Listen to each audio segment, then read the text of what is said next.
नमस्कार दोस्तों, हमारे चैनल पे आपका स्वागत है। आज हम बात करेंगे 8th पे कमीशन के रिगार्डिंग जो लेटेस्ट न्यूज़ निकल के आ रही है, उसके बारे में बात करेंगे। तो दोस्तों, वीडियो चालू होने से पहले एक छोटी सी रिक्वेस्ट है, अगर आप हमारे चैनल पे नए हैं तो प्लीज़ चैनल को सब्सक्राइब करें, साथ ही साथ वीडियो को लाइक करें और वीडियो को अंत तक देखें। 8th पे कमीशन से सरकारी कर्मचारियों की कितनी सैलरी बढ़ेगी, जान लीजिए ये फार्मूला। अनुमान है कि 8वें वेतन आयोग के तहत भी 7वें वेतन आयोग की तरह मौजूदा आर्थिक स्थितियों को ध्यान में रखते हुए केंद्रीय सरकार कर्मचारियों के लिए वेतन और पेंशन बढ़ोतरी के लिए एक क्रोएड फार्मूले का उपयोग किया जाएगा।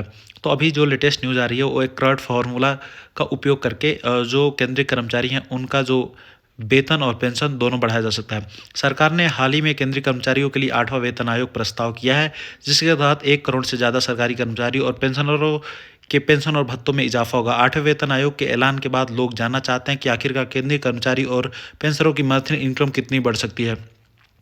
अब इसे लेकर एक फार्मूला सामने आया है, जिससे ये अंदाज़ा लगाया जा सकता है कि लेवल 1 से लेवल 10 तक के कर्मचारियों की सैलरी कितना इजाफा होगा। तो दोस्तों, हम एक क्रोएड फार्मूला के बारे में बात करेंगे, उसमें क्या क्या जो कंडीशंस हैं वो क्या कंडीशन है और किस तरह से एक क्रोएड फार्मूला जो है वर्क करता है पे कमीशन बढ़ाने के लिए।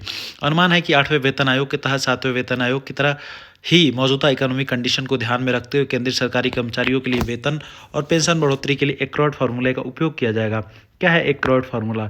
डॉक्टर वॉलेस एक्रोइड ने यह फार्मूला बनाया था, जिसे लाइफ की न्यूनतम कास्ट तय करने के लिए डिजाइन किया गया था। इस फार्मूले में यह सुझाव दिया गया था कि एवरेज कर्मचारी की पोषण संबंधी जरूरतों के आधार पर मजदूरी की कैलकुलेशन की जाना चाहिए। डॉक्टर एक्रोइड ने उचित वेतन के लिए इस फार्मूले को विकसित करते समय भोजन, कपड़े और मकान जैसी कर्मचारियों की बुनियादी ज़रूरतों पर फोकस किया था। तो जो एक्रोइड फार्मूला है उसमें जो मेन चीज़ें फोकस की गई थी वो जो जो भी कर्मचारी हैं उनके भोजन, कपड़े और मकान जैसी कर्मचारियों की बुनियादी ज़रूरतों पर फोकस किया गया था। 15वें भारतीय श्रम सम्मेलन ने 1957 में एक कर्मचारी, उनके जीवन साथी और 2 बच्चों के लिए न्यूनतम मजदूरी को स्थापित करने के लिए इस फार्मूले को अपनाया था। तो आगे चलते हैं हम दोस्तों, देख लेते हैं 7वां वेतन आयोग और एक्रोइड फार्मूला।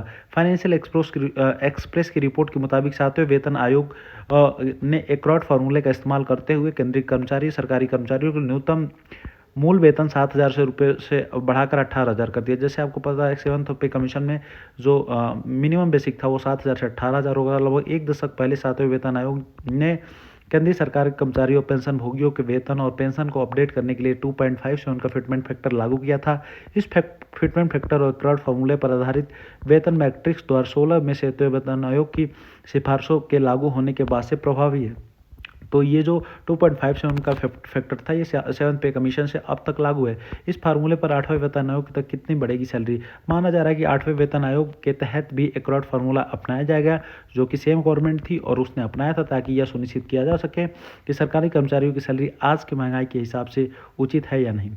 रिपोर्ट्स बताती है कि सरकार 1.9 से 2.86 के बीच फिटमेंट फैक्टर पर विचार कर सकती है। अगर सीमा का उच्च अंत 2.86 चुना जाता है तो सरकारी कर्मचारियों के लिए जो न्यूनतम बेसिक है वो 51,480 रुपये तक हो सकता है, जो वर्तमान में 18,000 रुपये से काफ़ी अधिक है। इसके अलावा पेंशन में 9,000 से 25,740 रुपये तक की बढ़ोतरी हो सकती है।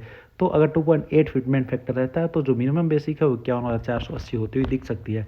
फिटमेंट फैक्टर वेतन और पेंशन बढ़ोतरी का कैलकुलेशन फिटमेंट फैक्टर को वर्तमान न्यूनतम वेतन या पेंशन अमाउंट से गुणा करके तय किया जाता है।